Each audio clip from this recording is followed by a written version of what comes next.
Welcome back, everyone, to Red Spotlight Entertainment. I'm Alexis, and I'm joined by David, of course, here for another installment here on our Spielberg Files. Last time we were here, we discussed E.T. And other movies. It's been a minute, so I'm trying to, what did we talk about last time? I know E.T. was in there. Anyway, it should go without say as we are here. Look, we're going through his filmography in large part because, well, there's a new movie coming out of his that we're going to be seeing very soon.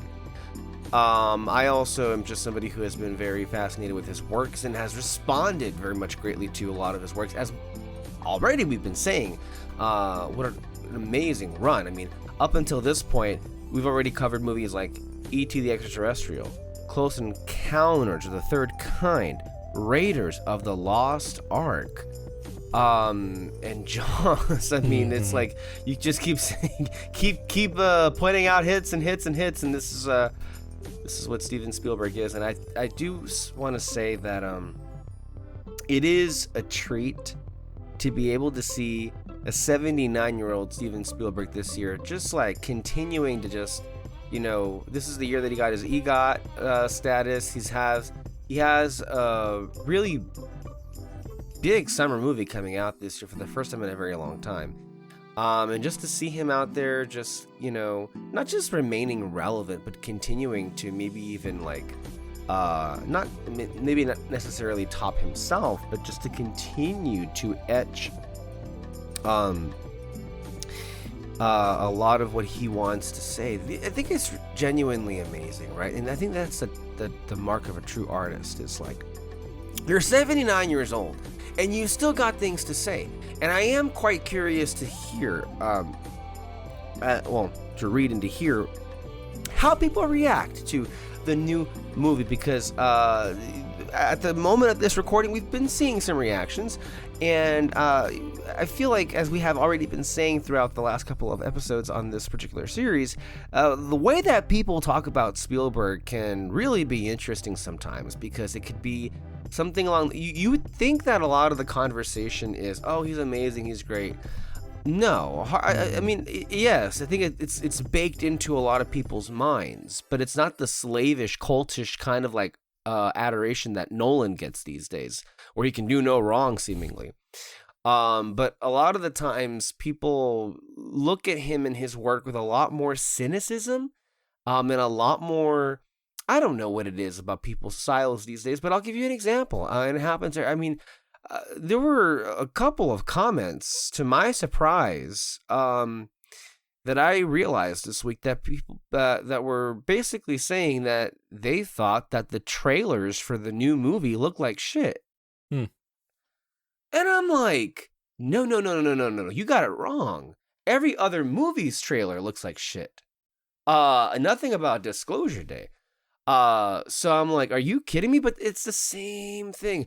I remember when the Fabelmans trailer dropped, and I was like, oh my God, inject it into my veins. It's going to be an amazing movie. What did everybody else say? Wow, that was a piece of shit, dog shit trailer. And man, I think a lot of people were saying that the reason the Fabelmans didn't do well, the trailer didn't look very good. And I'm like, it's Steven fucking Spielberg. And by the way, it didn't look very good. Are you kidding me?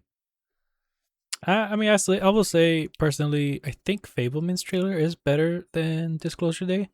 Disclosure Day is fine. I think it's a fine trailer. It gets my attention. I have somewhat of an idea of what's going to be. And I like that he kind of... he didn't tease too much about, he didn't tease too much. I didn't finish that trailer going, what the heck is going on? It's like, no, okay, I get exactly what you're doing. Don't get me wrong. I wasn't wowed or amazed by the Disclosure Day trailers. They were interesting. I thought they were pretty good. And my thing is, it's just a continuing thing with Spielberg, and he has, for whatever reason, I'm sorry, a good number of haters out there, and that they will just, for whatever reason, go on this bandwagon and say, you know what? No, fuck you. That doesn't look very good. Meanwhile, I'm going to be in line for Fast and Furious 11. Yeah. Okay, cool. All right, I see what you're saying. And I see what game you're playing at. So it's like, but I would also agree with you that the Fablemans trailer I thought was better. But then again, I think it was more of a movie that was up our alley. Mm-hmm.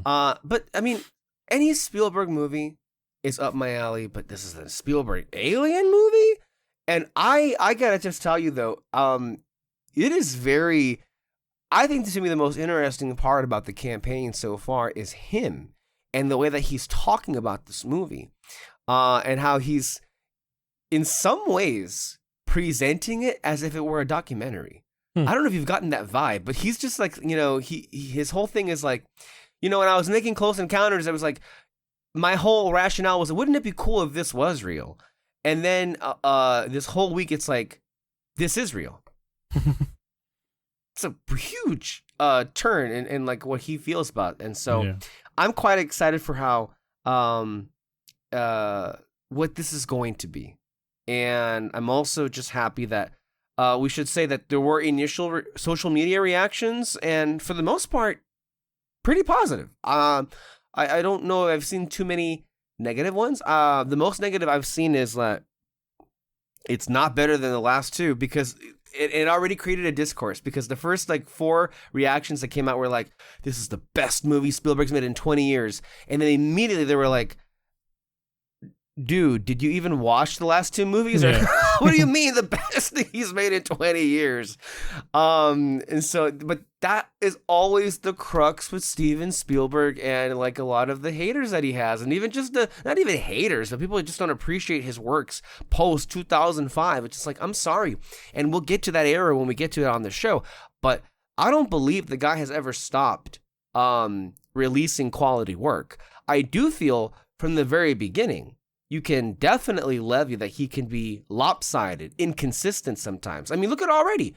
We're going to begin today with Temple of Doom, correct? Yeah. At this point, you could, and it's up to your personal preference, but this is the man that I said we've already covered that he's made Jaws, E.T., Raiders. He produced, wrote Poltergeist.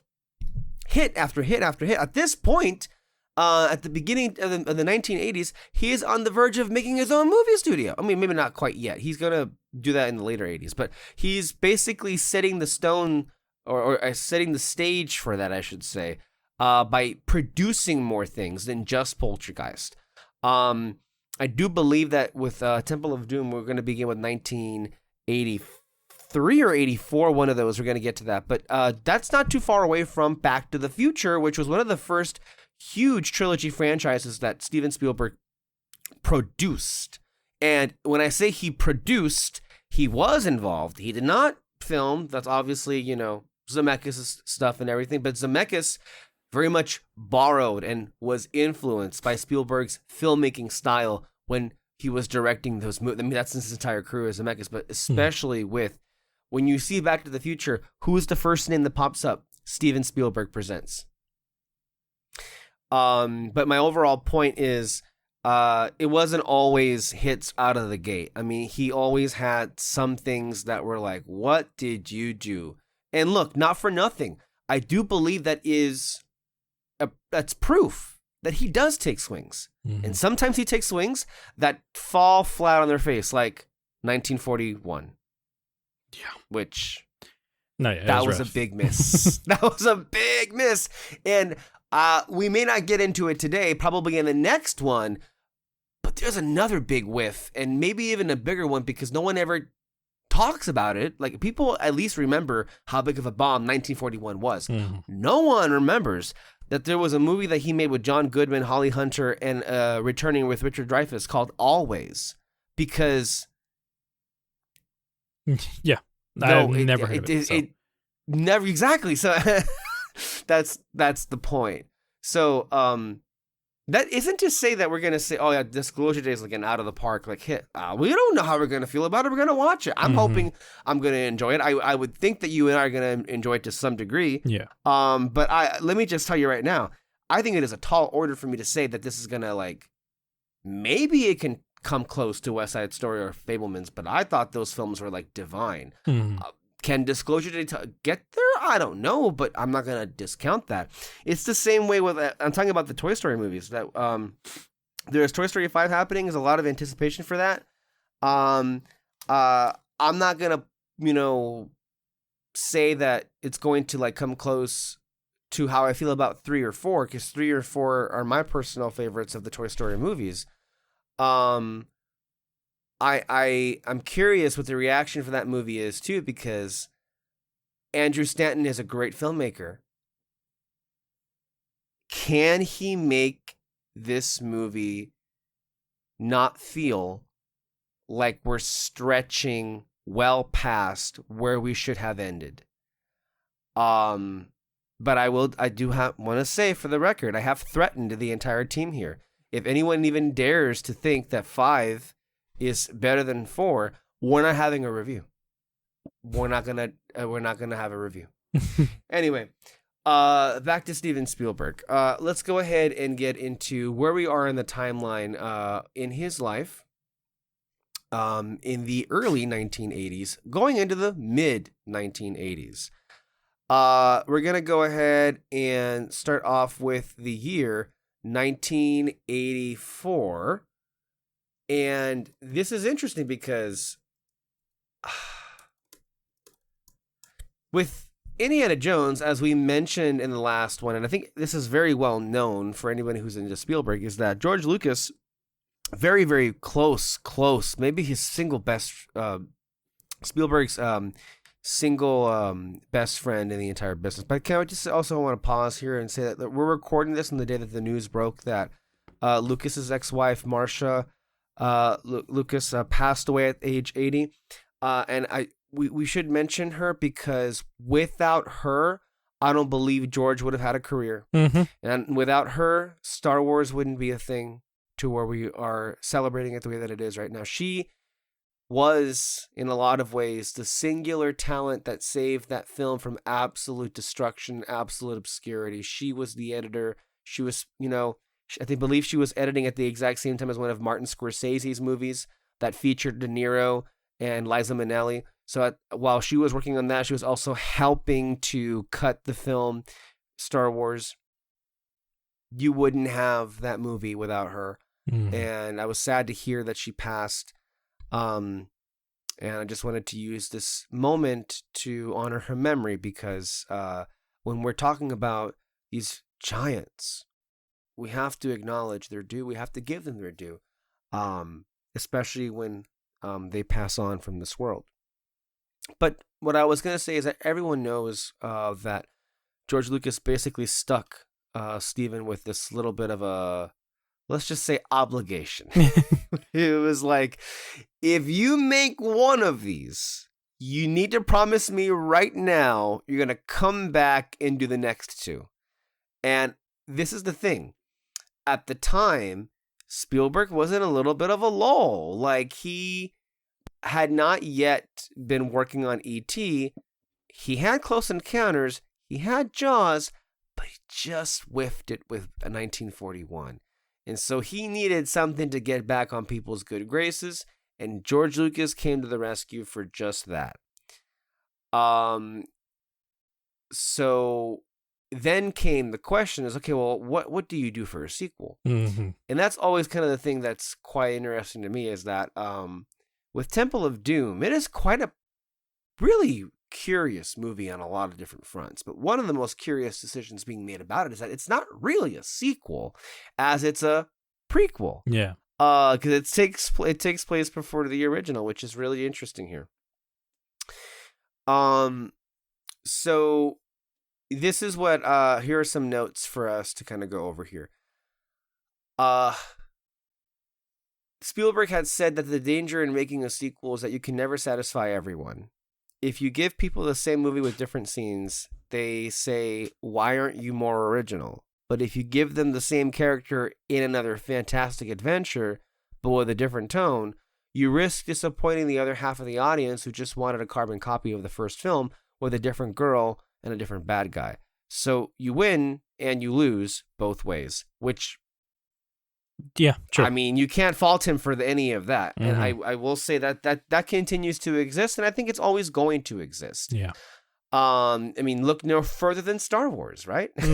That in and of itself is kind of the case study for that particular situation. And by the way, one that continues to evolve throughout the ages, because it's not just the prequels and then the sequels and how those are received, but even now with Mandalorian and Grogu, which also is like, okay, this is probably another low Mm-hmm. or I guess another way of what not to do here. Anyway, Lucas set the film a year earlier than the first to avoid reusing the Nazis as the villains. Spielberg originally wanted to bring Marion Ravenwood back, with Abner Ravenwood considered as a possible character. In developing the story, Lucas conceived of an opening chase scene with Indiana Jones on a motorcycle on the Great Wall of China, followed by a discovery of a lost world pastiche with a hidden valley inhabited by dinosaurs. Another idea was to feature the Monkey King as the plot device. However, Chinese authorities refused permission for them to film in the country, requiring a different setting. Lucas wrote a film treatment that included a haunted castle in Scotland, but Spielberg felt it was too similar to Poltergeist, so the setting transformed into a demonic temple in India. Lucas came up with the ideas that involved a religious cult devoted to child slavery, black magic, and ritual human sacrifice, which, by the way, can we just say, this entire thing of the villains in Temple of Doom were later used as, in a lot of ways, you could say inspiration, but you could just directly translate it into Star Wars. I'm not sure if, for those of you who may be Star Wars people, and maybe even Star Wars, the Clone Wars people, I don't know if anyone remembers that there was a 2-episode arc in the 6th season of the Clone Wars, which featured Jar Jar Binks and his chick. His chick gets kidnapped by an order that is very much inspired by the cult that you see in this movie. Yeah, I don't know if people remember. It's a Jar Jar episode, so I think people would be like, I don't remember. For whatever reason, Mother Talzin was in those episodes. It featured Mother Talzin dueling Miss Windu, so that was it. Okay, that's interesting. It was something. Yeah. Yeah. David, I'm sorry. I'll continue. No, I mean... go ahead. Sorry. No, go ahead. You go. I mean, I just want to give my thoughts on the movie, but like, I don't know if you have more to say about the movie itself. Well, there's a couple more things before because I haven't even gotten to my thoughts about it. Just sorry, I don't want to delay here. Let's see here. Lawrence Kasdan, who wrote the script, he wrote the script for Raiders. He said, I didn't want to be associated with Temple of Doom. He reflected, I just thought it was horrible. It's so mean. There's nothing pleasant about it. I think Temple of Doom represents a chaotic period in both Lucas and Spielberg's lives, and the movie is very ugly and mean-spirited. Damn. That's not holding anything back at all. And I think we can pause there, and let me go ahead and get to the letterbox description here. After arriving in India, Indiana Jones is asked by a desperate village to find a mystical stone. He agrees and stumbles upon a secret cult plotting a terrible plan in the catacombs of an ancient palace. This is Indiana Jones and the Temple of Doom, starring Harrison Ford, Kate Capshaw, and Ke Huy Quan.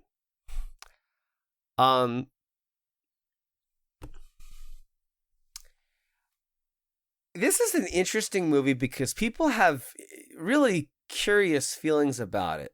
Let me give you something that just popped into my mind. This movie is a lot like Guardians of the Galaxy Volume 2.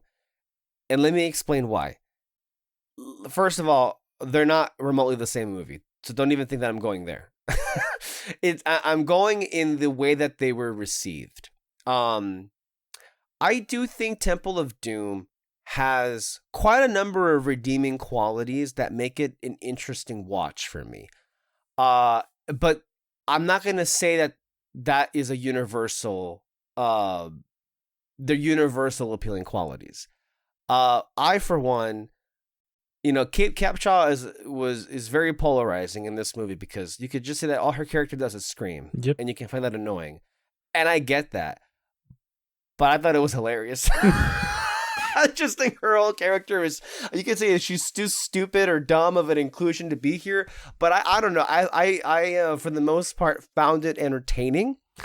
And there is something to be said that is Steven Spielberg's now wife, that their romance kind of came through this movie, right? So it's like, you have to understand that at this period when Steven was directing this movie, and Steven now says like, well, I wouldn't have made it that way now, knowing what I know, but you have to understand that at this point he had gone through divorce, so he's not really in a great place. And then this is where he met his future wife, his next wife, that he's still married to today, Kate Capshaw. And so when you wonder about like, why is this movie so focused on her? Why is this movie featuring a lot of her screaming? It's because that kind of turned Steven on. And this is one of the things too. It's like, and this is an interesting psychological study. Again, this is not even into the movie itself, but this is just one of the things about Steven is like, and people have caught on to this, about this really interesting situation. It comes from an expression or a saying of like how, daughters end up marrying their fathers, in the sense that they end up choosing men who remind them of their dad, even though they're not doing it like, oh, he reminds me of my dad, so I'm going to marry him. No, they just end up going that direction without even realizing. Because who wants that picture in their head? Oh, I'm marrying my dad. I'm marrying my mom. No, that's gross and whatever. But there's a psychological precedent there of like how does it happen to be that continues to happen? You know, I'm not a psychologist, so I can't go there. But there is, with Kate Capshaw's character in this movie and her like eccentricness and her larger than life presence, that you could even say it reminds you of a Mitzi Fableman, who herself was inspired by his own mom. Mm-hmm. And so it's really curious to me that, at least with how she behaved in this movie, Steven ended up, falling for somebody that personality-wise ain't that far off from his mom. It was really curious thing to look at. And then, yeah, when you're in love, or you're I guess blossoming a new romance, perhaps you're not going to be in the best headspace, I guess, for some creative decisions. And I do feel that he has said in large part that he doesn't care much for the movie these days because he did feel like that it was too mean. I also would say, though, I think it's really important for an artist to be hurting. And I think it's interesting to see what they come up with when they're in pain. Do you feel the movie's too mean? Mean? Like it mean-spirited. Like it was unnecessarily like I don't know if they mean violence or if they just mean like the dark nature of the story, but a lot of people were disturbed by the cultish thing. I don't know. What do you think about that per se? The movie itself created a PG-13 rating, so I mean, it was definitely. Oh my god, I forgot about that. Yeah. Oh my god, you're right. Mm-hmm. You're right. It did do that. Oh my god, how did I remember that? Oh, dude, I'm just like not with it today because I was like, well, yeah, that was kind of the thing. Yeah. But, I mean, yes, go ahead. Well, I didn't think the movie was mean-spirited or anything like that. I do not like this movie. If you're not alone. If I had a rough watch with the first one where everyone absolutely loves it, and this is the most hated. Well, no, I wouldn't say most hated one. At the time, it was the most hated out of the three. I think it's I would say it still is, but no, there's been more movies, so that's not true. Yeah, but this one is just, I could not care for it at all. Did not want to rewatch it for this podcast, just because I get so bored watching it right from the bat. That whole action sequence from the beginning just I did not care for it. Thought it wasn't that interesting. Honestly, the love interest of the movie, she's kind of like my least uh hated thing, I guess you can say it. Like everything else about it, I just don't like it. Kiwi Kwan is fine in the movie and all that. I just feel like for both of them, it just felt unnecessary to even add them. Kind of sucks that it was a prequel and we couldn't get that one other character back from the first one. Just felt like unnecessary add-ons, and the whole thing just did not interest me at all. Especially when they get started on the adventure. There's that one guy telling like, "Oh, there's a diamond there that what was it? If they took it away, it gets cursed or something. Like their lands get cursed." The way he just gets about it, it's really, really lame compared to the first one where, I mean, yeah, it's in the first one, the adventure that he has to go to, like, just kind of gets thrown at him. But there's this, like, excitement in the character of, like, oh my gosh, it's this thing? Yeah, like, this is the history. He likes explaining it to those guys. And then, he's getting ready to pack up and go. And in this one, there's just this mortal danger, and that's not really he's not really a hero, Indiana Jones, and so it just doesn't really fit well. Like none of this really fit well. Did you not like the humor in the movie? Because the humor was a big thing for me. I see right here, Quentin Tarantino liked the movie in large part because there is an element of like comedy here that didn't exist in the first one. Did it really do anything for you? Not really. No. Did you notice the comedy? Not really. No. I mean, obviously okay. with the love interest, yes. The whole screaming. That's and all most that. of it. Yeah. Yeah. But I don't know. I just didn't really care for it. I much prefer the comedy actually in the third movie, which I mean we'll get to when we get to it. But I mean, yeah, obviously. Here is when promoting the sequel, The Last Crusade, in the year 1989, Spielberg said, "I wasn't happy with Temple of Doom at all. It was too dark, too subterranean, and too much horrific. I thought it out-poltered Poltergeist. There's not an ounce of my own personal feeling in Temple of Doom." He later added during the making of the movie, "Temple of Doom is my least favorite of the trilogy. I look back and I say, well, the greatest thing I got out of that was I met Kate Capshaw. We married years later, and that to me was the reason I was fated to make Temple of Doom." Lucas, who had been going through a divorce with Marsha Lucas during the making of the film, attributed the film's darkness to his relationship problems, but in regard to the film said, "I love the movie, it's just slightly darker in tone and not as fun as the first." Seth commented, "Let me tell you, the first 15 minutes of Indiana Jones and the Temple of Doom are perhaps the greatest 15 minutes in cinema. They're all about what cinema should be, sitting on edge of your seat excitement." Ford remarked, "I felt it was funny and explored interesting dark places. That scene where he takes the heart out, that was a new thing, a dark thing, but I enjoyed it. I enjoyed that about it. I also possesses some of the craziest action and most energy. I think it is a good film." There were also criticisms on its depiction of India, because, yeah, there was a scene that went a little bit over the top.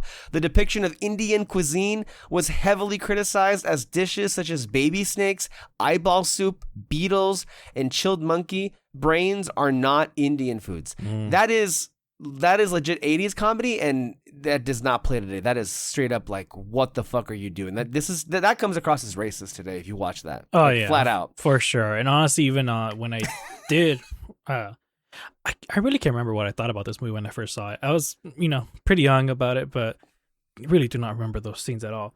And then when I rewatched it, not for the podcast, it was like years ago. I was just like, what the fuck is all of this? Like, it doesn't even matter whether it was India or any other place. Like, why would you show this at all? Like, how is this funny in any way? I think this is where the mean spiritedness might come from. I think this is where it's like Spielberg and Lucas were like assholes at this point. And I guess that's what they were going for, you know? Mm. Otherwise, how would you explain this at all? And you are right. This is the record film that created the rating PG-13 because people were like, "What the fuck, guys?" Mm-hmm. This received 2 Academy Award nominations for original score by John Williams and visual effects, Dennis Muren and all the other people accompanying there. And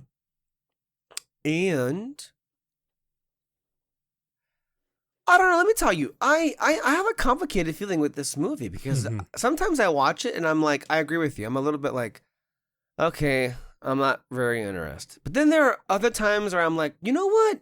Fuck it, this is cool. Like, I can't believe that they had the balls to do that. And I'm like, I'm digging the comedy. I've always liked the action. Mm-hmm. It may be the least of all the 3, true, but I found it to be it's sometimes enjoyable. But I feel like this is one of those movies where I don't think I've ever settled officially. I feel like I keep going back and forth on that particular entry.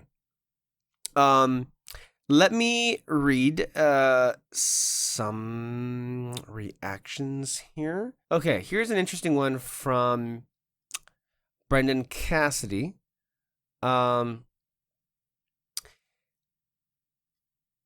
Yep, this is still my second favorite Indiana Jones film, only behind Raiders. It's an example of what franchise films are capable of getting away with, and should really belong in the camp of sequels such as Gremlins 2 or Ocean's 12 that more or less disregarded what made their predecessors so iconic. I have no idea how Spielberg and Lucas got away with making Temple of Doom. It's nasty, goofy, gross, and really freaking weird. So much of that it helped pave the way for the PG-13 rating. Whether you like it or the film or not, you have to at least acknowledge its important place in film history. That aside, I still find Temple of Doom so wildly inventive, including some of Spielberg's greatest action set pieces and use of art direction, such as the minecart chase and just the design of the temple itself. It's all so much fun, and at the center of it is Indy himself, whose sincerity is arguably at its strongest here, accepting the mission not because the government tasked him to do it, but simply because he wants to help.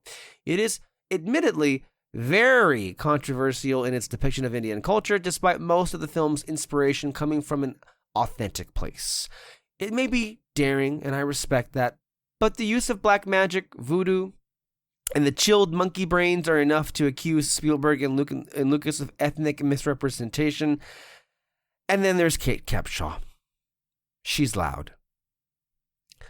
So that was a really positive one. Let me look at the one over here. My bad. I was muted. I'm looking. I was saying I would not put this with Gremlins. Oh, you were muted. Sorry. Yeah. Wait, say it again? I would not put this with Gremlins, personally. Wait, which Gremlins? Which Gremlins? That isn't that what the reviewer said, that they were like, you know. You said Gremlins Part 2. Do you know? No, just the first Gremlins. No, Gremlins Part 2, the bad, or whatever batch it was. Oh, is that what they compared it to? Yeah, he's comparing it to sequels that were different than the first installment.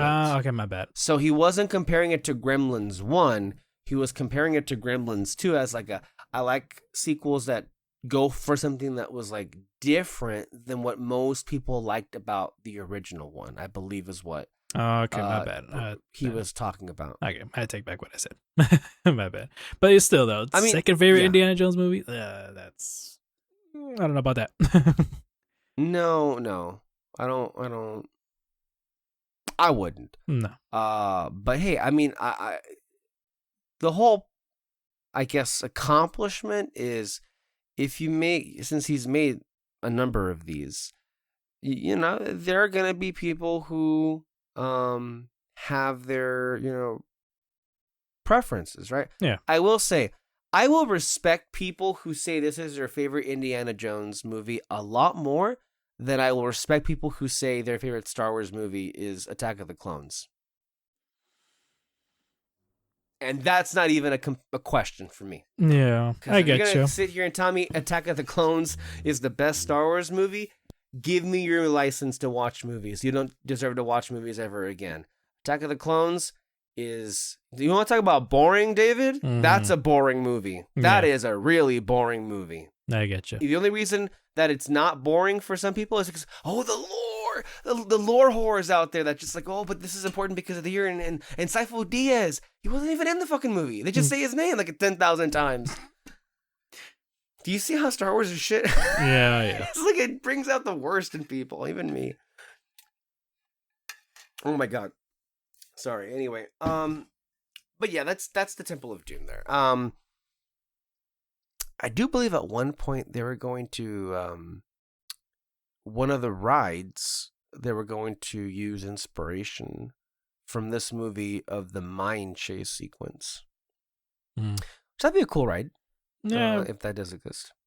Yeah, I'm starting to remember parts of it. And, set piece wise, that is pretty cool. I guess that's my one compliment of the movie. But that's kind of, and this is why defenders of it would be like, well, that's kind of the only reason why these movies even work. And that's in large part why the one that Spielberg did not direct fell flat for me personally. I could appreciate thematically what the fifth movie was going for in this franchise, but it didn't have any set pieces that were noteworthy because Spielberg didn't direct them. So it's like, what is the point of all this? The reason why this franchise was a success in the first place was because Spielberg knew how to freaking direct those sequences. If it wasn't for that, this wouldn't have gotten as far as it did. True. So that's the Temple of Doom. All right, so we're done with 1984. We're going to go ahead and move on to the year 1985. And this one may just be the, what would you say, David? The complete left field, if you think so? I feel like if you read, if you know what the color purple is, like, at all, you probably would be like, wait, what? This was a Steven Spielberg movie? Yeah, I'm honestly surprised. Yeah, of course. And for a very good reason.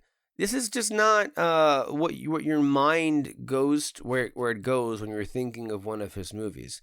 And I feel like this begins a little bit of an arc where he's really trying to get away from franchise movies, and I think he's kind of like, he's chasing the white whale. He's chasing that Oscar now. And I think this is, and more than just that, I believe this is where he really wants to be taken more seriously.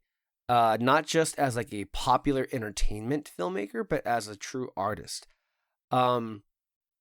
This is here where we are, about where Steven is at this moment in time.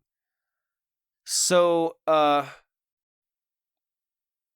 his studio and as a director, so between 1984 and 1990, Spielberg served as producer or executive producer on 19 feature films for Amblin Entertainment, his company, his production company. Among them were Gremlins, The Goonies, Back to the Future, Who Framed Roger Rabbit, Joe versus the Volcano, and Arachnophobia. In the early 1980s, Spielberg befriended Warner Communications CEO Steve Ross, eventually resulting in Spielberg making films for Warner Brothers. It began with The Color Purple, an adaptation of Alice Walker's Pulitzer Prize-winning novel of the same name, about a generation of empowered African-American women in the Depression-era South. It was Spielberg's first film on a dramatic subject matter, and he expressed reservations about tackling the project. It's the risk of being judged and accused of not having the sensibility to do character studies. Starring Whoopi Goldberg and Oprah Winfrey, the film was a box office hit, and critics started to take note of Spielberg's foray into drama. Ebert named it the best film of the year. That's Roger Ebert. And the film received 11 Academy Award nominations, and I believe it won 0. I think it got 11 nominations and it won 0, but it didn't walk away completely empty-handed from the award season. Spielberg won Best Director from the Directors Guild of America for this movie, which is not nothing. Okay. So there is that this movie received. This is,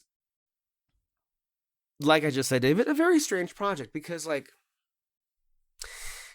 and I believe they even say this, whose idea was to get pasty white boy Steven Spielberg to direct a movie about black women in the South? Mm-hmm. That, and I do think it was Quincy Jones. And Quincy Jones, I don't know if people are familiar with him, but he is also a giant in the music industry and the film industry.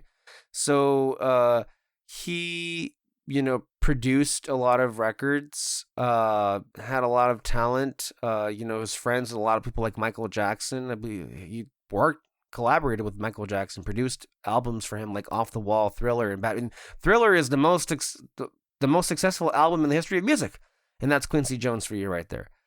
And Quincy Jones did orchestrate the score for the film on Color Purple, when you do hear the score here. But I do believe it was him that was like, okay, well, we need somebody to get on here. And here it is. Music mogul Quincy Jones, whose only prior film experience was as a composer, served as producer and approached Steven Spielberg to direct. Spielberg was initially reluctant to take the job, feeling his knowledge of the Deep South was inadequate and that the film should be directed by someone of color. Which, by the way, in the year 1985, for a liberal white guy like that to even have that opinion, is really interesting. I mean, that's something that's obviously what is like common knowledge these days, even 10 to 15 years ago. We call that going woke, I guess you want to say that. I mean, it's the whole like, well, how can a white man direct a film about the African American experience?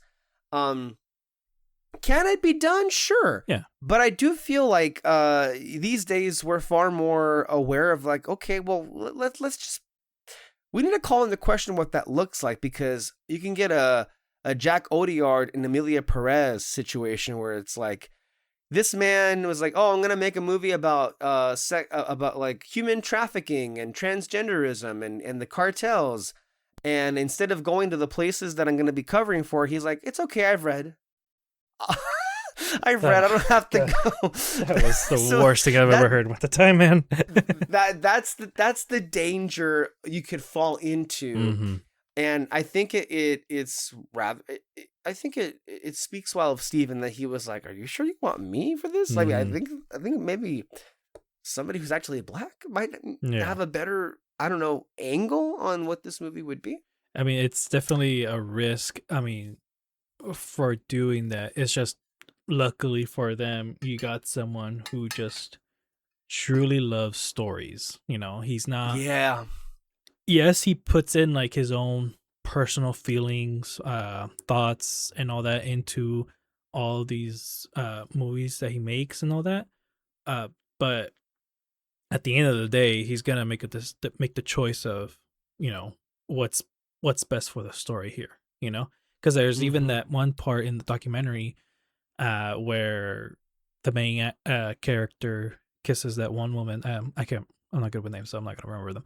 But I think it was Seeley and Shug Avery.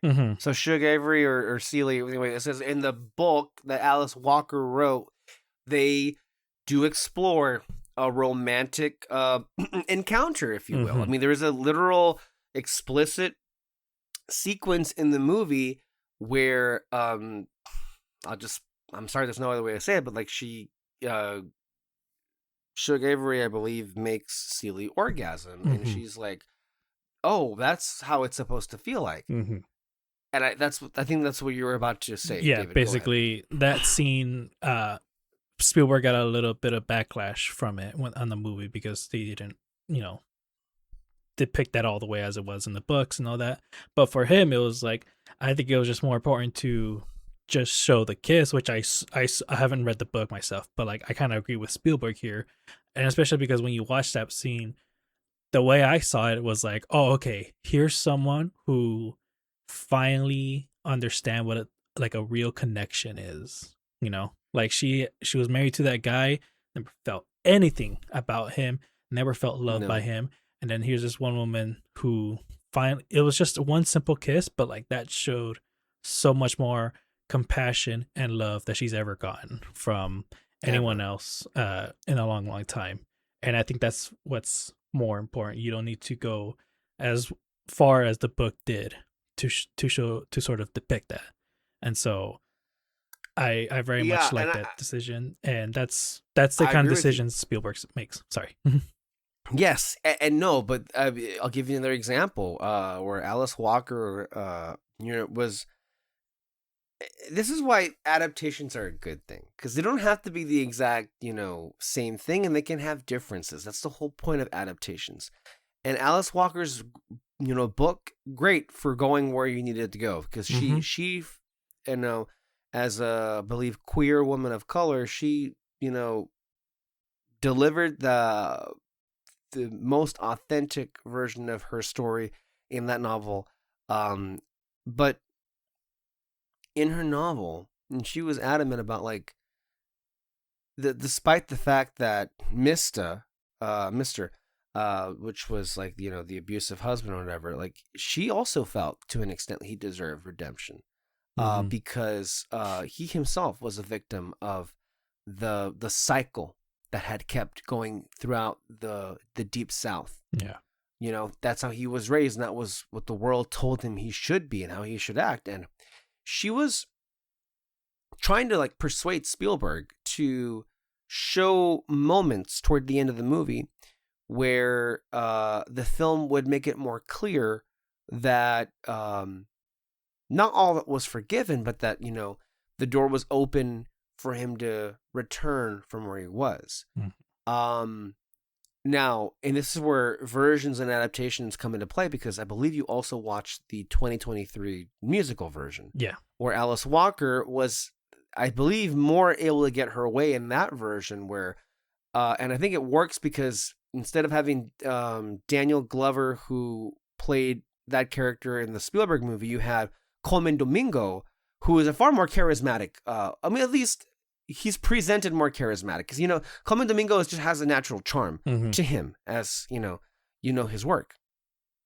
And in that version of the story, the movie does a lot more work to get him to be at a low point, and for him to just have the moment to do a good deed, think about it, and then seeking to maybe not re-engage with a relationship romantic wise, but maybe just a friendship situation. But by the time that the movie is over, he is at the picnic with the rest of the family. And that is different than where he ends in the Spielberg film, where it's like, it doesn't close the door on the possibility of that happening, but it leaves it at more of a distance, because certainly, and you tell me if you feel otherwise, but I do think that, for all the talk of Spielberg, having rose-colored lenses and not being all that, I guess, vicious, I thought that the movie he made was far more violent Oh yeah. than the 2023 version. And not to take anything away from that movie, but again, there's also a difference in genre, because Spielberg's adaptation is just a straight up drama, whereas the 23 version is a musical version. So that's something to keep in mind as well, David. No, yeah. So when I saw Spielberg's, I really liked it. Then I saw the musical one, like, right after I finished it. And did it give you whiplash? No, kind of. As the movie was going on, I was loving Spielberg's version as the movie went on, because Spielberg is such a master of less is more.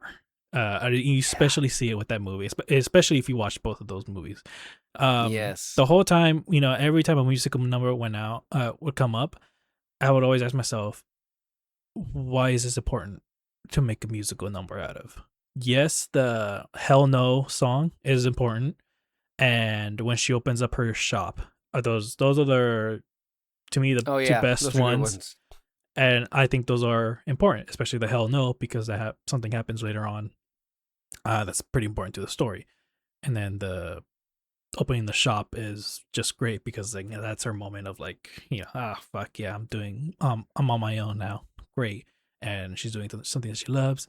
It's a really fun moment, but every second that passes by, I'm like, oof, Spielberg did so much more with far less moments. And like the biggest standout was in the beginning, and it was when the sister was kicked out of the house. Mister was dragging her out, and in Spielberg's, you know, as the sister's trying to get back in, but he kept Dude, pushing her, he that's a threatens her. good one you picked. I don't want to cut you off. That's a good one you picked because look, you can like compare a lot of the scenes where Spielberg's is superior. That one is like that's not even close. It's literal day and night the difference of like how much better the Spielberg one is. Yeah, because once she gives up, she screams, "Why?" And it's just like she screams it over and over. You and feel it more. You feel that a lot more. And it's not because there's so much into that one word. It's not just like, why are you doing this? It's, why am I losing my sister? Why all you men can't keep your fucking dick in your pants and I have to lose my sister from it? I have to be in danger from it. Why is this happening? And it's just, oh my God, I was crying as I was watching the musical version, just thinking of that moment. I'm like, there's so much more here. What the hell? And then like, it's a great moment, but like my favorite moment is at the end of Spielberg's movie. And you mentioned it, like his version. Oh God, that was I cry every time I think about it. I'm hoping not to cry right now, but like, you mentioned that like his version, there was forgiveness, but there's still like work to be done. And why I love that last shot is because the sisters, they're back together and you see the sunset behind them and it's just a silhouette of them. But because you can't see their faces, a part of you feels like, oh, they're their younger selves now doing the whole, clapping game thing. And as Mister is walking behind them, it's not a forgiveness, but like you're in the back of your mind, you're like, this is how it should have been. This is how their life should have been from the very beginning. And because of all bullshit, it wasn't. And like, it gets me so much because again, you see the silhouette, you don't see their faces, but you just imagining them their younger selves. And with the musical one, with them singing together, it's nice and all, but it's like, again, I just don't really see the point in getting all of these I guess you can say extension of moments that I just think Spielberg did so much better. Sorry. And that's the irony, right? Mm-hmm. Because like the guy that was like, are you sure it should be me? Yeah. In a lot of ways created the definitive version of the story. And I will say, not for nothing, I do like the musical movie. I think it's fun. Although it's not a fun story. That's the thing. That's it's the like thing. they're but you have to understand, it's like this was an adaptation of the Broadway musical that Broadway adapted from the book. It was a weird transition where it was a book, they made it into a musical, and they made that musical into a movie musical. And look, I'll say this. I enjoyed Coleman Domingo. I enjoyed Taraji P. Henson as Shug Avery. That Fantasia was good. I really liked I forget the name. Oh my God. But most of them, they're good. But the problem with that is that not all the songs are that good. Some of them are pretty throwaway. Some of them are kind of in the way. It's like, did we really need to have a musical moment here? And this song wasn't all that worth it. So that is a legitimate concern. But I do feel like every time you think of a scene that is a recreation of what Spielberg did, even how they handle Sophia, like the Oprah Winfrey version of Sophia, and the horrors that happened to her, I think are just far more like they live longer in your memory. But you're right, David, about that ending. That ending has to be one of the best endings of any movie I've ever seen. One of the most effective ones at that, because, this is a film that is relentless in exposing you to the horrors of abuse of all different kinds that had happened in the Deep South. I don't believe I even realized myself what it would have been like, even from knowing of history books. I mean, all the history ever teaches you as far as American education is concerned is that, slaves, African Americans after slavery were discriminated against, and, but they don't get into the deeper horrors that were lying in there of abuse as far as like that community in and of itself. From sexual abuse or physical abuse, psychological abuse. And while I was watching it, I was like, oh my God, is this seriously something that was going on here the whole time? But it's so like relentless and beats you down that by the time you get to the end, and even how the presentation of like them being on the porch and then the sister coming up there and then them running toward each other, the music swelling, and the embrace and the emotion that comes out through that, you can't help but feel. I mean, every time I see it, even as I think about it, but every time that I see it, I'm like welling up with tears, just like even crying, because how could you not feel that? Not even just that. I think to me, go ahead. Not even just that moment, but that one woman who got arrested, and that's Sophia, right? That's Sophia, right? Oh, Sophia. That's the Sophia character. Okay, before Sophia. That's Oprah Winfrey. Oh, was it? Okay, my bad. Okay. When she got out and, she was banged up, I don't think she could even see through one eye. And then she had to like go to the store and pick out the groceries for that one woman. And fucking the main character like just helps her out. Like, no question, picks it up. Okay, let me help you out. Here, here, here. And then just that nod after she leaves of like, thank you. And to that moment of where she finally goes, fuck you, to her husband. Like, I'm not kidding you. I was cooking at the time, but like I just went away from the kitchen and went, let's fucking go. Like, say what you want. Get the fuck out of there. And I mean, it's just so much more cheerful. Now, to be fair, since I saw the musical version like right after the movie, like the story is just ingrained in my mind. So like all of these moments in the musical just feels like it's passing by super, super fast. It is shorter and it is trying to get there faster because of the musical numbers. What the heck? Sorry, something popped up on Discord. That was weird. Okay, I think we're good. Oh wait, I think you're frozen. Oh shit. What was the last thing you heard from me?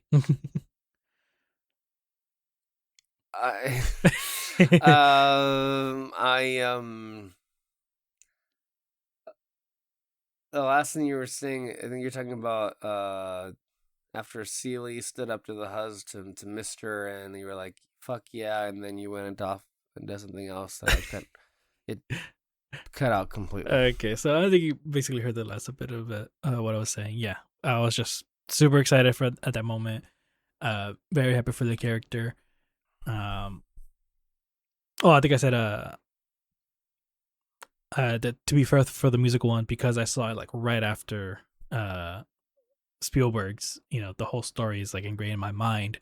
So as I'm watching that one, the whole story is just moving by super, super quickly, and all that. So maybe I have to give the musical one another watch because, maybe I just wasn't in the right mindset for it. So we'll see. But either way, though, like there was just so many great moments from Spielberg's version of it that I really loved. Might be one of my favorites, honestly. It's an amazing film. And it's interesting though because there was criticism at the time Um, and some people were not happy with how it was presented. Here's James Greenberg for Variety at the time that it was released. He said that he found the film over sentimental. There are some great scenes and great performances, but it is not a great film. Steven Spielberg's turn at serious filmmaking is marred in more than one play by overblown production that threatens to drown in its own emotions.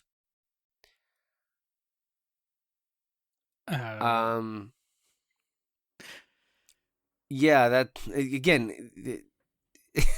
Just Some hard people disagree. were like, obviously. Let me go ahead and look at some reactions over here. I don't know. I'm. The more I think about this movie, the more I watch the movie. It's an excellent film. Mm-hmm. I just can't understand the response. Yeah. At the time. Here's Zoe Rose Bryant. A touch too long, and despite how much I adore. Oh well, that's not the right one. I wanted the wrong one. I people, I think ultimately this is the thing. Despite how amazing the movie is, it just seemed like the narrative that Steven Spielberg directed this movie. Are you kidding me? They couldn't get over that idea, and so I think a lot of them were just not very open to it. And then it comes with this narrative of like, he made it overly sentimental, and I'm like, yeah, okay. I don't know what movie you saw, but yeah, that's kind of where I feel too. It's like, you sure? All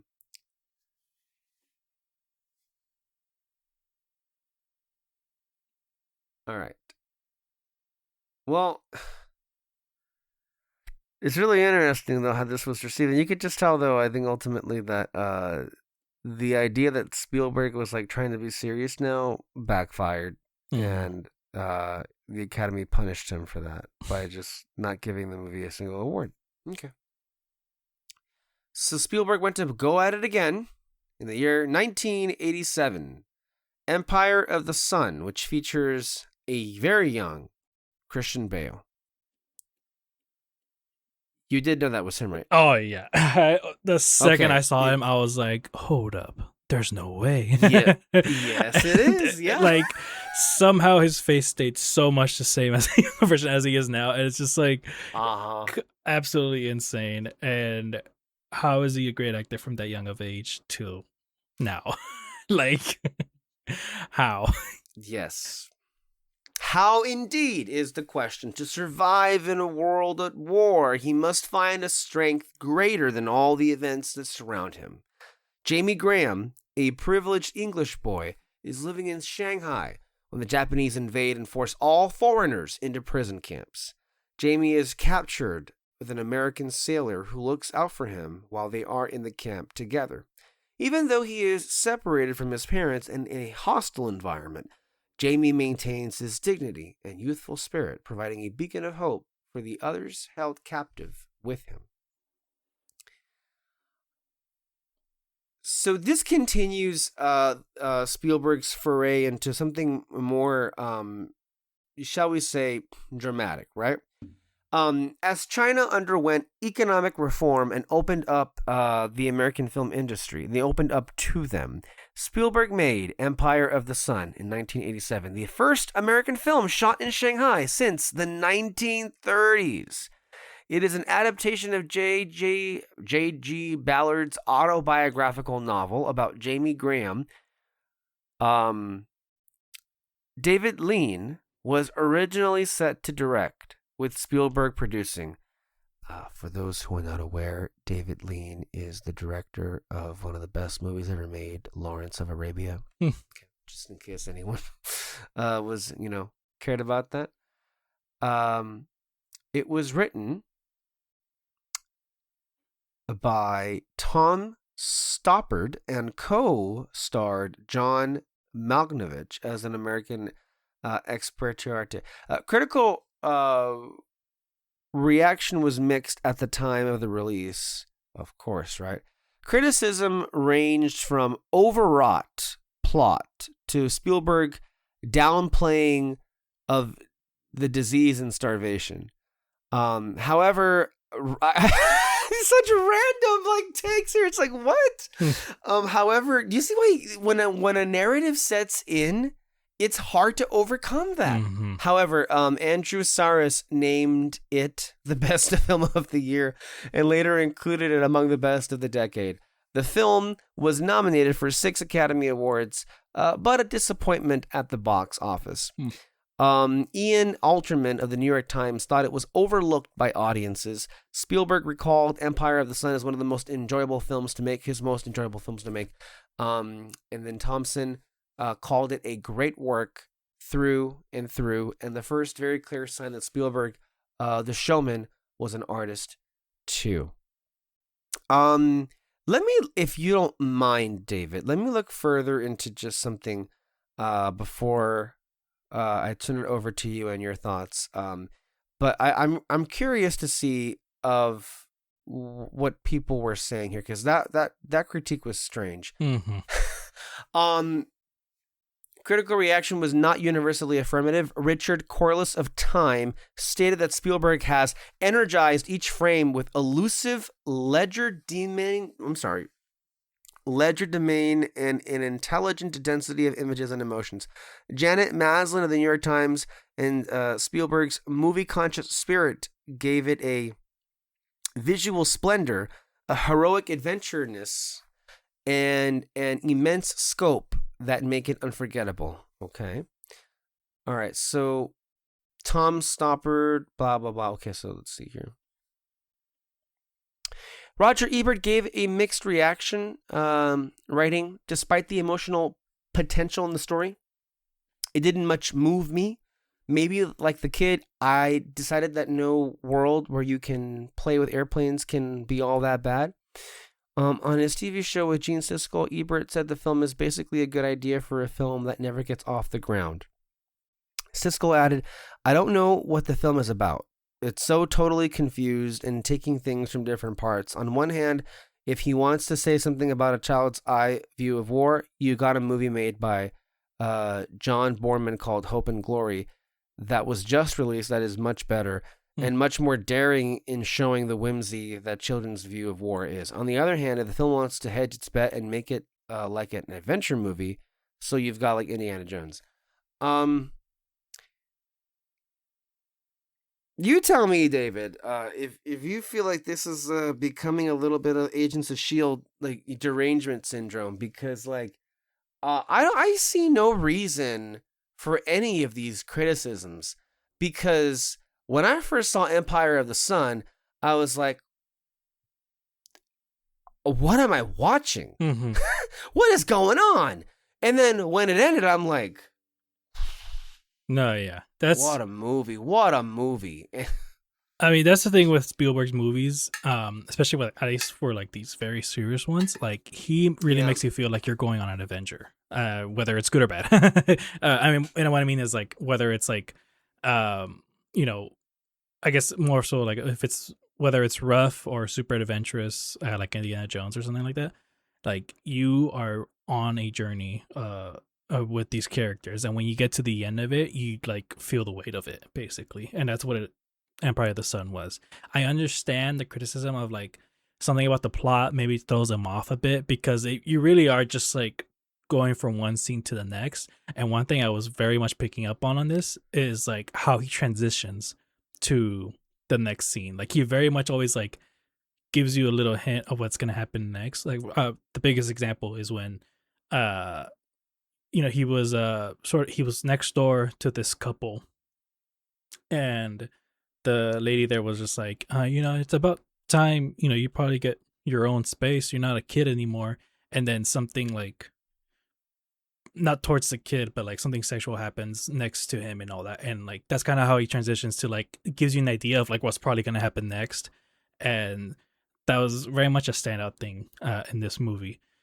But Yeah, I find it interesting how he did that because usually you want like a cause and effect type of thing, but this one is just more so like it's a better version of like and then this happened and all that, which you really don't want to do on your story. But I think Spielberg did a good job of like really trying to like get you in the right headspace for what's gonna happen next and all that. And I that's that's kind of what I really liked about this story, or at least from the filmmaking of it. That's what I found it really interesting.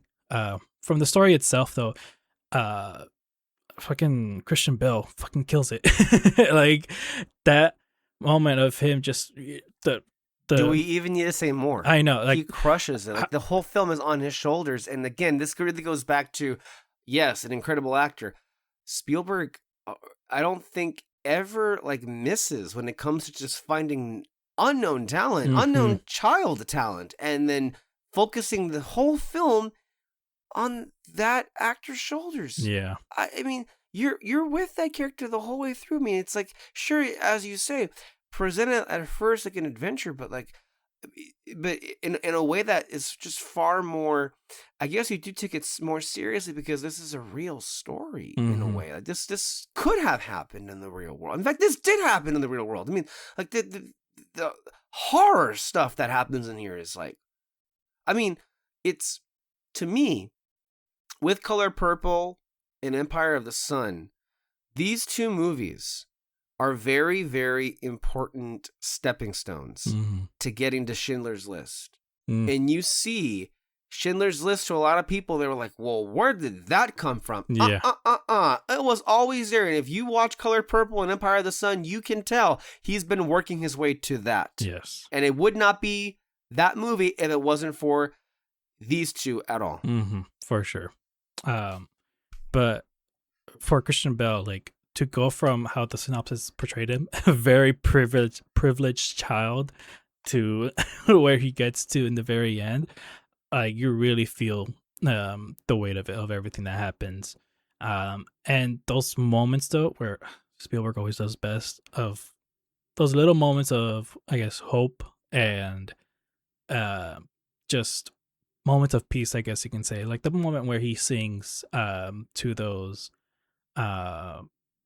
pilots. I think it was like a funeral or something like that, and he starts singing, and everyone is just like, "Holy shit, this kid!" Like everyone's impressed by it, and even the soldiers like were very touched by it.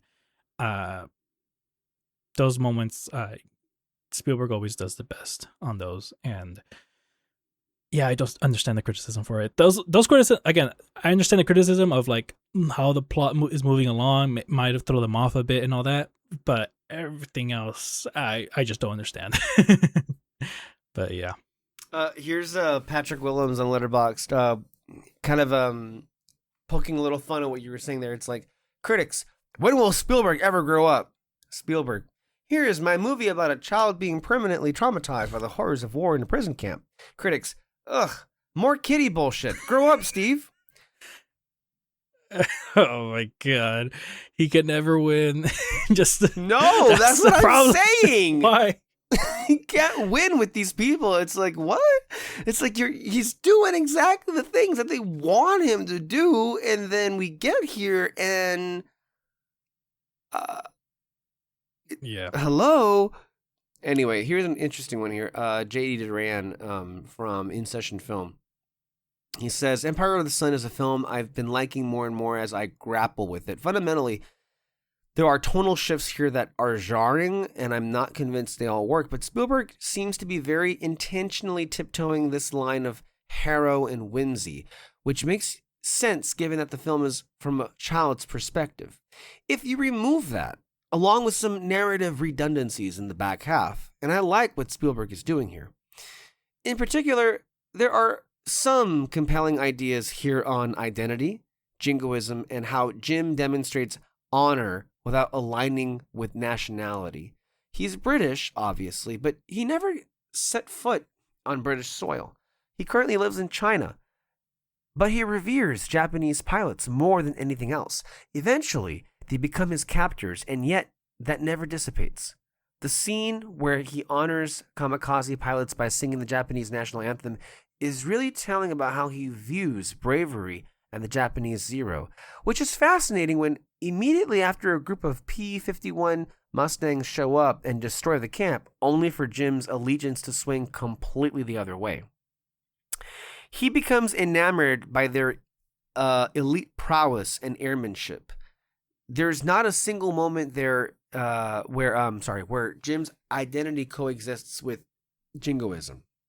To him, war is one singular experience, and he simply reveres these spectacular war machines that were dogfighter aircraft.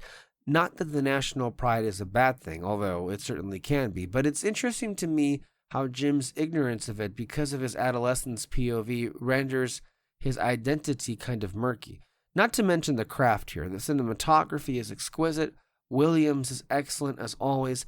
The sound design is fantastic, and a lot really like about The Empire of the Sun, even if it's jumbled in places. So it's quite curious to me that, you know, this is ultimately it's a great story, but it also just remains, I mean, an interesting movie because it's like it's in that vein of Spielberg titles that isn't discussed as often. Mm-hmm. And I believe, what was it? We said that this was nominated for a few Academy Awards, but it didn't really win anything. So it's really interesting. Yeah. I think it's just more of like, yeah, nice try, but not good enough. Yeah. So that's kind of where I guess he was in this moment. So with that being said, I think we're going to go ahead and move on to the next one, which is 1989, Indiana Jones and the Last Crusade. Have the adventure of your life keeping up with the Joneses. In 1938, an art collector appeals to eminent archaeologist Dr. Indiana Jones to embark on a search for the Holy Grail.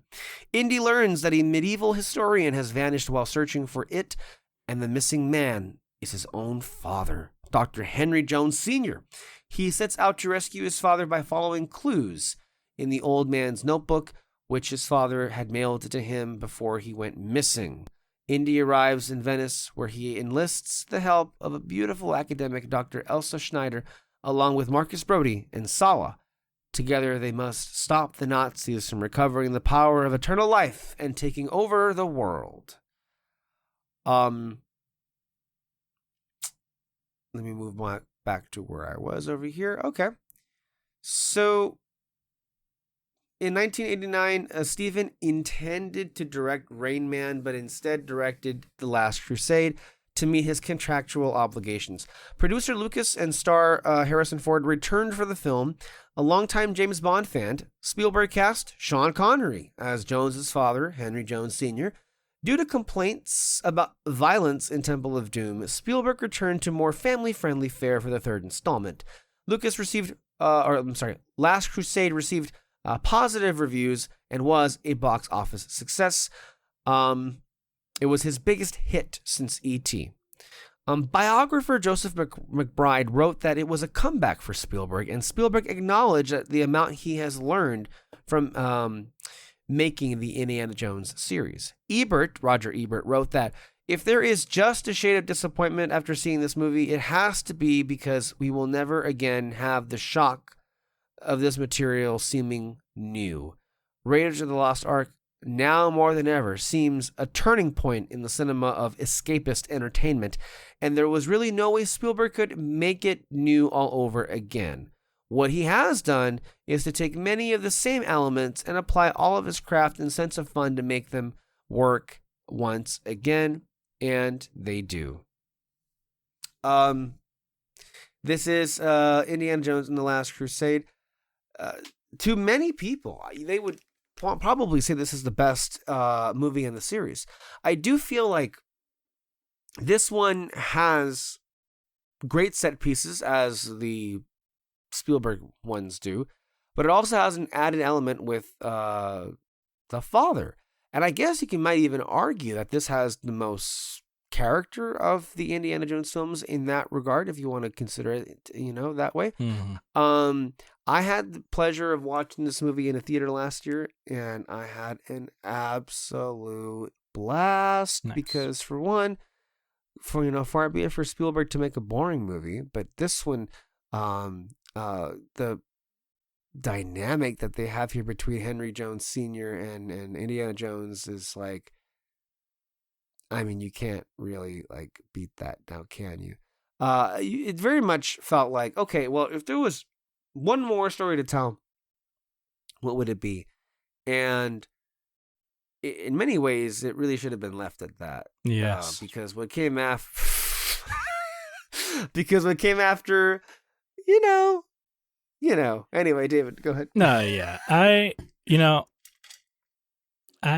had fun with Crystal Skull when I first saw it. I was pretty young, but Me too. same. Yeah.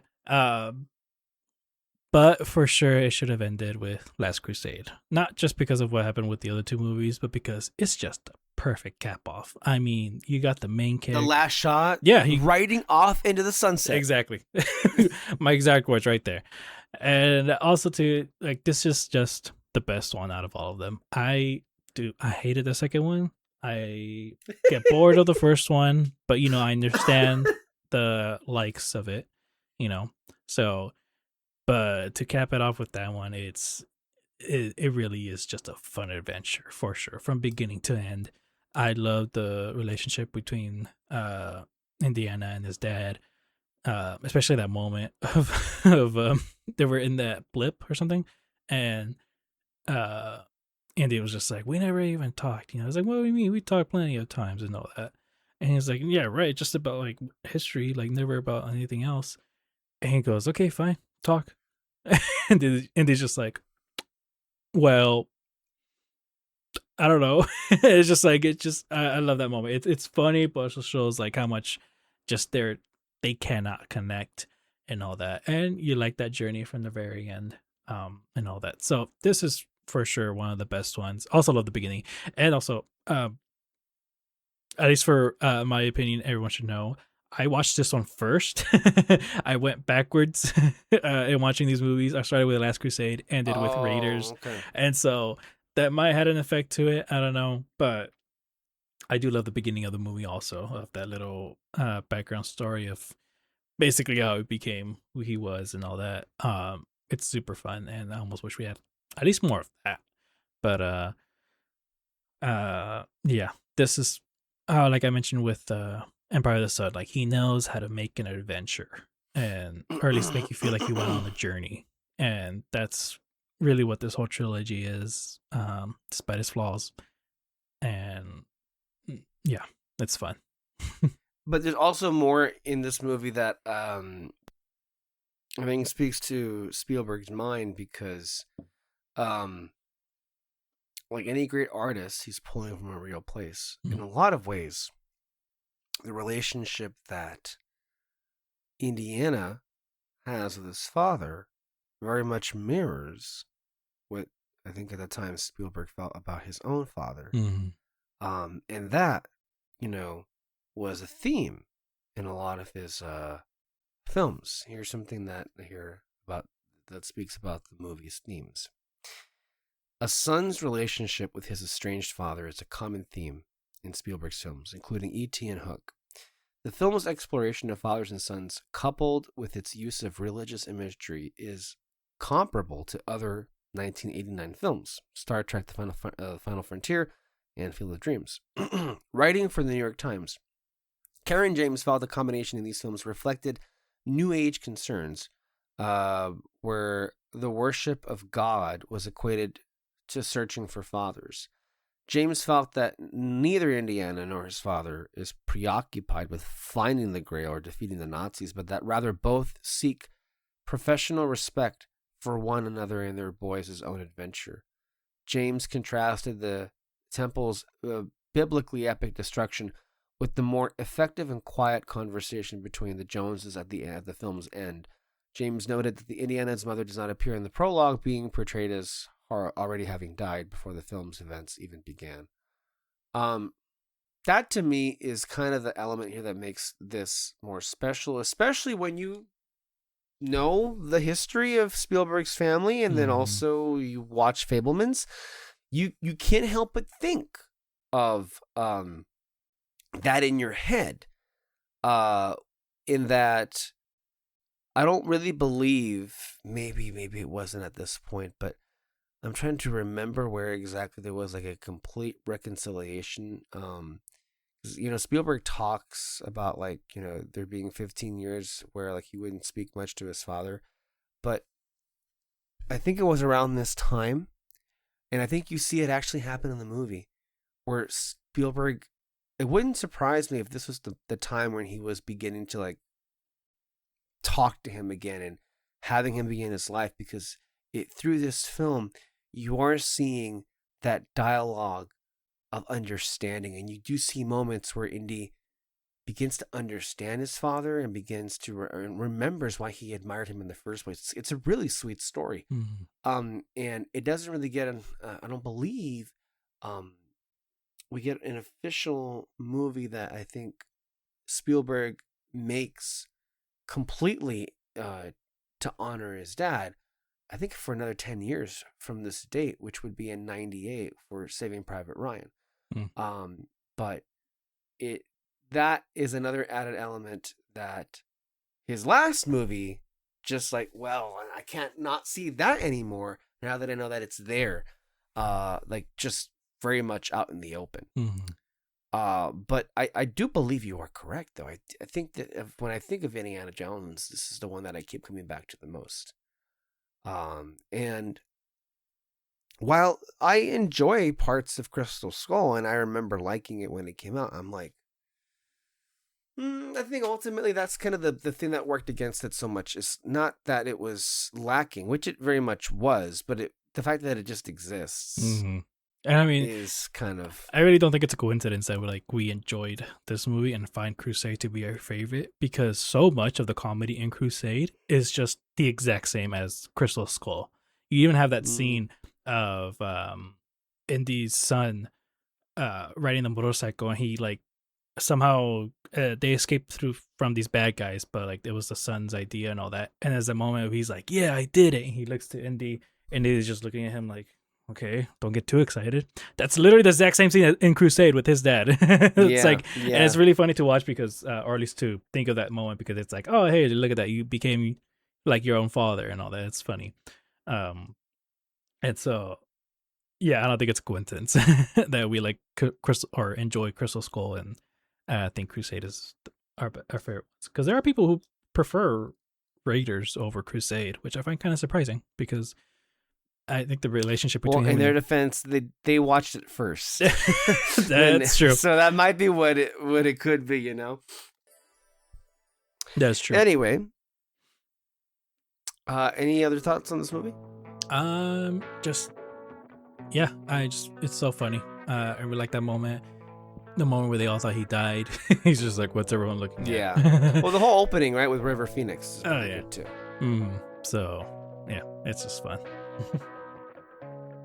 Well, I think we're going to go ahead and call it there. Thank you, everybody, for watching and listening. I hope you've enjoyed this. We're going to come back next time with more Spielberg films. So stay there, our Red Spotlight, for more content and more, and we'll see you next time. Bye-bye. Bye.